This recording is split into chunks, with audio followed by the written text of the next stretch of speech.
नमस्कार, heart attack Bharat देख रहे हैं आप। मैं हूं दिवाकर विक्रम सिंह। कर्नल वीरेंद्र शाही किसी परिचय के मोहताज नहीं है। सैन्य मामलों के और रणनीतिक मामलों के बेहद जानकार व्यक्ति हैं और कुछ ऐसी बातें जो आप तक नहीं पहुंच पाती मीडिया के जरिए वो बताते हैं और हार्ट अटैक भारत उसे आप तक पहुंचाने की कोशिश करता है। इसलिए प्लीज जो वीडियो में आया अगर आप देखें, आपको अच्छा लगे तो उसे लाइक किया करें, शेयर किया करें और अगर अच्छा लगता हो तो हमारे चैनल हार्ट अटैक भारत को सब्सक्राइब कीजिए, क्योंकि कर्नल वीरेंद्र शाही सर देश के लिए हर वो महत्वपूर्ण जानकारी देंगे जो जरूरी है। हमने ये शुरुआत की है एक श्रृंखला कि भारत से पूरी दुनिया ने मॉडर्न युद्ध तकनीक किस तरीके से सीख रही है और भारत ने उसे कैसे सिखाया है। हमने अपने पहले एपिसोड में बताया कि क्या क्या भारतीय सेना अनुभव प्राप्त कर पाई और उन अनुभवों का ऑपरेशन सिंदूर में उसने उपयोग किया। कुछ पॉइंट्स उस पहले भाग में दिए थे, हम डिस्क्रिप्शन बॉक्स में उसे दे देंगे, आप उसे जरूर देखिएगा।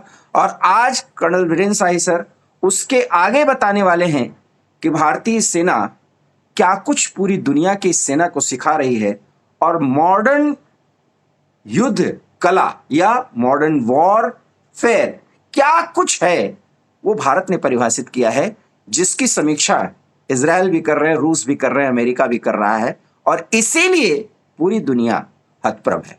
Colonel Virendra Shahi sir, over to you. धन्यवाद दिवाकर जी। मैं आज कल की सीरीज में ही आगे बात करूंगा और ये जो हमारा एक एग्जाम्पलरी जो छोटे से पीरियड का hard strike, big results, smallest losses और इफेक्टिव ऑपरेशन हुआ, इसकी सिद्धि के पीछे या इसकी सफलता के पीछे कुछ और ऐसे इशू हैं जो कि हमने भी पहली बार ट्राई किए। ये पहला अवसर था जबकि हमें युद्ध में जो सैटेलाइट इंफॉर्मेशन या डिटेल्ड इंफॉर्मेशन होती है, जो पहले हम खरीदा करते थे और देशों से, क्योंकि हमारे सैटेलाइट नहीं थे जो हमें पिन पॉइंटेड शत्रु के एरिया का टोपोग्राफी, वहाँ की हरकत, मूवमेंट ऑफ ट्रूप्स, लोकेशंस की जानकारी दे देते। और कुछ कुछ जो चीज़ें उनके शत्रु के इलाके में क्लासिफाइड या ऐसी छुपी हुई होती थी, उनका समाचार हमें मिल ही नहीं पाता था। जी जी वो देखते नहीं थे अपने संबंध उन देशों के साथ ना बिगाड़ने के लिए। जी पर इस बार हम बड़े भाग्यशाली थे एज आर्म्ड फोर्सेस कि हमारा अपना सैटेलाइट फंक्शन कर रहा था।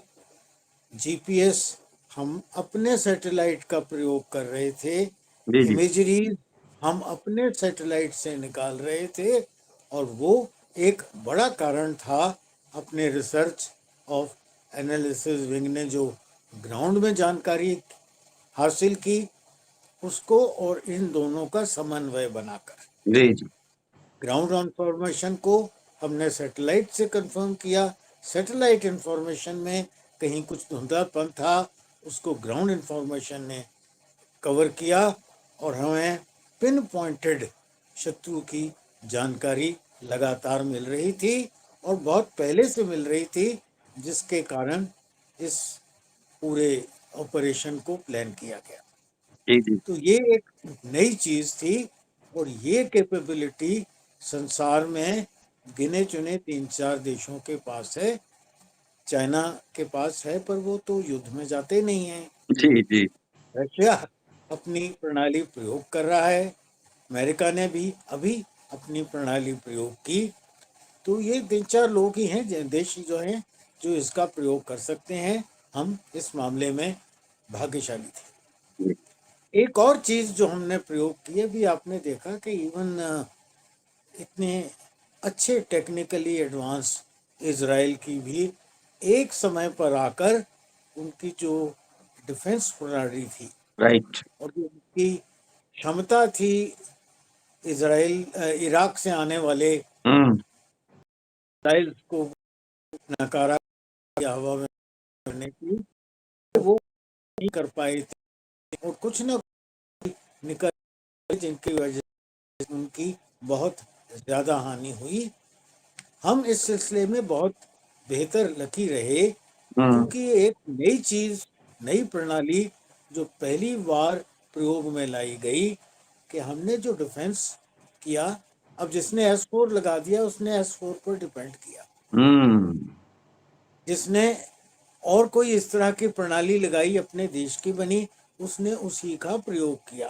हम्म। जैसा कि हाल फिलहाल हमने देखा ईरान और इराक में, और लगातार दो ईरान और इसराइल में साल हो सर, गए माफ जो करिएगा सर, रशिया, ईरान और इसराइल। जी हाँ, जी जी जी ईरान और इजराइल के बीच में, जी। और जो पहले से भी हम देखते आ रहे थे रशिया और यूक्रेन के बीच में, हम्म उन सब से सबक लेते हुए हमने अपनी जितनी प्रणालियां थी, वो हथियार जो कि कारगर तौर पर 65 में या 71 में यूज किए गए थे, हम्म। वो हथियार जो उसके बाद डेवलप किए छोटे युद्धों के लिए, शोल्डर हेल्ड वेपन्स जी से लेकर S-400 तक, जितने भी हमारे ये कवच थे, इनको हमने इलेक्ट्रॉनिकली कनेक्ट कर दिया। जी जी।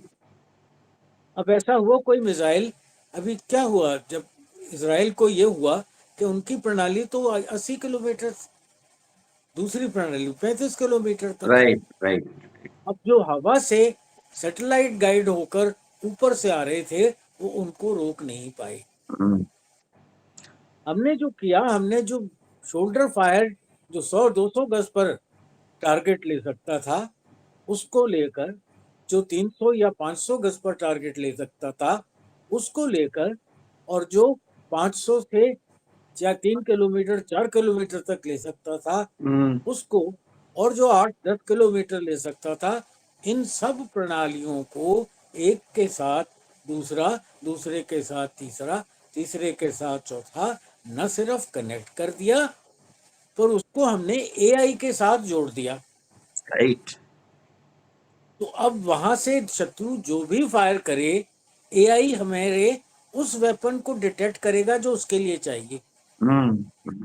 तो एक हमारे बचकाने से लीडर हैं, बड़े शौकीन बोलने के, वो कहते थे जी एक मिसाइल तो 5 लाख का, और आपने उस वो ड्रोन तो 5 लाख का, और उस पर आपने 50 लाख का वो फायर कर दिया। ऐसा नहीं था, हमने 5 लाख के ड्रोन को मारने के लिए सिर्फ 25,000 का वेपन यूज किया।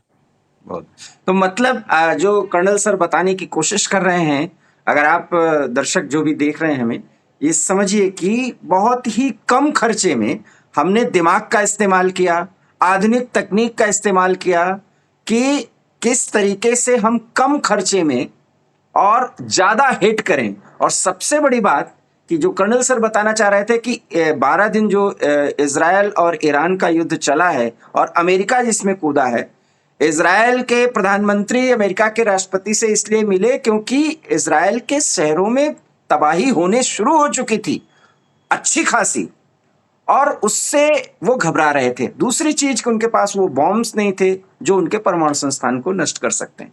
लेकिन भारत ने, जो 22 मिनट की बात होती ना कि 22 और 23 मिनट के बीच में सब कुछ सब धराशायी कर दिया, वो कम आक्रमण हमारे ऊपर नहीं कर रहे थे, लेकिन हम सब कुछ धराशायी कर रहे थे। इसलिए आप सोचिए कि हमारा डिफेंस सिस्टम हमारे दिमाग की उपज और स्वदेशी तकनीक और जो हमने फॉरेन से अचीव किया था उसका कहने हमने मिक्स किया। और कर्नल सर ने यह बताया कि किस तरीके से हम AI का इस्तेमाल कर रहे थे। जी सर, उसे आगे बढ़ाएं सर।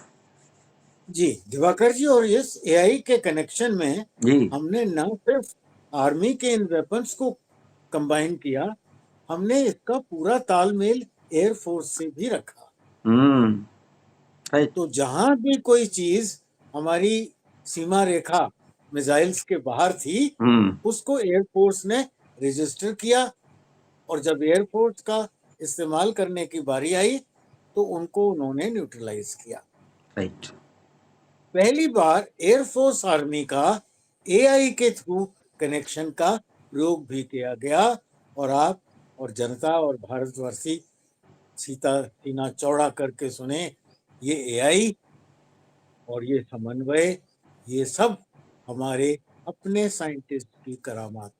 जी जी, बिल्कुल सही इसमें बात। और कोई ये इम्पोर्टेड टेक्नोलॉजी नहीं है। जी, और उसमें डीआरडीओ की क्या भूमिका है, वही कर्नल सर बता रहे हैं कि डीआरडीओ और हमारे साइंटिस्ट जितने भी हैं, इवन कि सर स्पेस जो है, स्पेस प्रोग्राम भी हमारा इसमें बहुत ज्यादा कारगर सिद्ध हुआ है। इसरो, डीआरडीओ, जी ये सब जो है ये प्रशंसा के भागी हैं, क्योंकि इन सब का समन्वय इसमें प्रयोग में आया, इसरो का सैटेलाइट रूप में। जी जी, इसमें सर क्योंकि हम वही हमें जी एक सीडीएस प्रणाली जिसको हम कहते हैं, एक कमांड एंड कंट्रोल में अब हमारी आर्मी चल रही है। हम एक लेमैन के हैसियत से आपसे पूछ रहे हैं, हालांकि कुछ डिफेंस के मामलों की जानकारी रखता हूं उसे रिपोर्ट करते करते। तो कर जी भी कमांड एंड पिछले जी जी जी पिछले कड़ी तो सीडीएस को ये शक्ति दे दी है। जी जी इसलिए कल ही आया ये कि जी इस सब ट्रायल को देखने के बाद जी जी जी अब सीडीएस डायरेक्टली तीनों फोर्सेस को आदेश दे दे सकते हैं, सकेंगे। मतलब सेना प्रमुखों को इसी का आदेश दे ट्रायल सकते हमने हैं, वो एग्जीक्यूट होगा। इसी का ट्रायल बड़े कामयाबी से हमने इस युद्ध में किया। जी जी जी जी। उस युद्ध की सफलता के बाद हम्म। अब ये निर्णय ले लिया गया है, और इसी तरह अब थिएटर कमांड्स बन रहे हैं। जी जी जी जी। तो जिस तरह सीडीएस पूरे तीनों से सर ये फौजों का, थिएटर कमांड्स के बारे में आसान शब्दों में कुछ बताइए ताकि लोगों को पता मैं चले। वही क्लैरिफाई कर रहा था जी कि जिस तरह सीडीएस आर्मी, नेवी और एयरफोर्स का ओवरऑल आदेश डायरेक्टली दे सकेंगे, थिएटर कमांड्स में मिसाल के तौर पर जी। अगर वेस्टर्न कमांड में या ईस्टर्न कमांड में युद्ध हो रहा है, तो वेस्टर्न कमांड के जो पदाधिकारी हैं हम्म। उनके नीचे एयरफोर्स और आर्मी के जो यूनिट्स आती हैं वो उनको डायरेक्टली गाइड कर सकेंगे। जी और आगे बढ़ते हुए इनका तालमेल नेवी से भी होगा, जी क्योंकि आज हमारे अपने बनाए हुए ऐसे युद्धपोत भी हैं, हमारी ऐसी बनाई हुई सबमरीन्स भी हैं जो हिंद महासागर से या अरब सागर से मिसाइल फायर करके किराना हिल को हिट कर सकती हैं। राइट, मतलब हमको अपने एयरफोर्स का नहीं, हम अपने नेवी के जरिए भी ऐसा और कर भी सकते हैं, कर भी सकते और हैं। ये प्लानिंग में शायद कहीं जरूर रहा होगा। मैं, क्योंकि नेवी ने भाग नहीं लिया इस युद्ध में, उनको अवसर नहीं मिला, हो सकता है अवसर आ जाए, इसलिए मैं उस बात पर ज्यादा खुलासा नहीं नहीं कर करना सकते, चाहूंगा। पर बट सर हमारे पास वो क्षमता है। बट कराची को वो तो हमारे नेवी ने घेर ही रखा था। नहीं, पर तहस नहस कर सकते थे, तबाह कर सकते। जी जी वो जो ट्रम्प साहब ने शब्द किया ना कि ओब्लिटरेटेड आउट ऑफ ग्राउंड, ऐसा कुछ भी करता किया जा सकता था, और बड़ी सुगमता से किया जा सकता था। और कोई सर मुख्य बातें जो आप बताना चाह रहे हैं? तो ये जो हमने प्रणालियां नई प्रारंभ की, जी ये बड़ी नई चीज थी। और जैसा विश्व गुरु का हमारा सपना है, एज युद्ध में भी, जी बैटलफील्ड में भी हमने एक विश्व गुरु का एक मैसेज पूरे संसार की आर्मीज, एयरफोर्स, नेवीज को दिया है कि अगर ये इंटीग्रेटेड होकर इस तरह की युद्ध प्रणाली में जाएं तो सफलता जल्दी हासिल होती है। और वो जो आपका बेसिक एम है, हम्म। उसको, जैसा मैंने कल कोल्ड स्टार्ट का उल्लेख किया था, सीधा go to your M, yes. तकल्लुफबाजी में नहीं। हम्म। मतलब अगर आप बारात लेकर जा ही रहे हैं तो वो भांगड़ा मत डालते रहो गेट पर बैठकर। जी जी जी जी, आपने ट्रम्प साहब का जिक्र किया सर, ये लास्ट सवाल होगा क्योंकि बहुत ही जी महत्वपूर्ण बातें हैं, लेकिन ट्रम्प की बात जब आई गई, ट्रम्प साहब ने कहा है नेटो के बैठक में संबोधित करते हुए कि ईरान के परमाणु कार्यक्रम को हमने बहुत पीछे कर दिया है, मतलब पूरी तरह खत्म नहीं हो पाया है। कहने का मतलब तो यही है।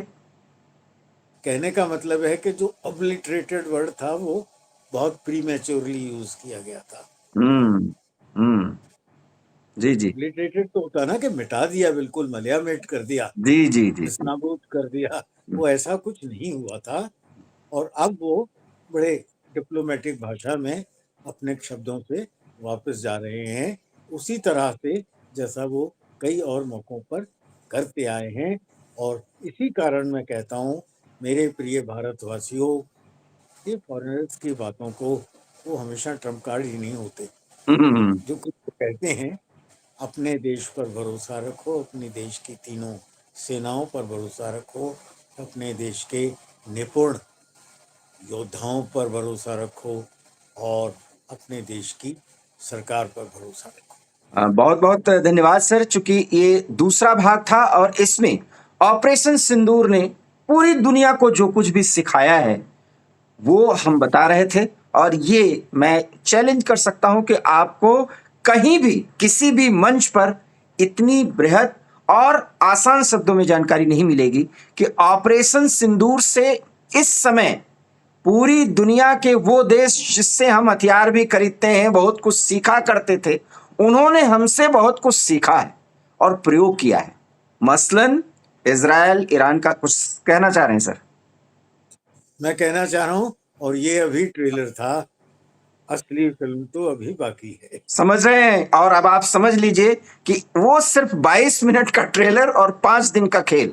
और अभी इंडियन आर्मी की तरफ से, और सर मैं आपको इनके बारे में बता दूं कि हमेशा ये कहते हैं कि मैं रिटायर्ड जरूर हूं, लेकिन जब भी सेवा की जरूरत हो ये बाकायदा बताते हैं अपने यूनिट को कि मैं वहां पर पहुंच सकता हूं।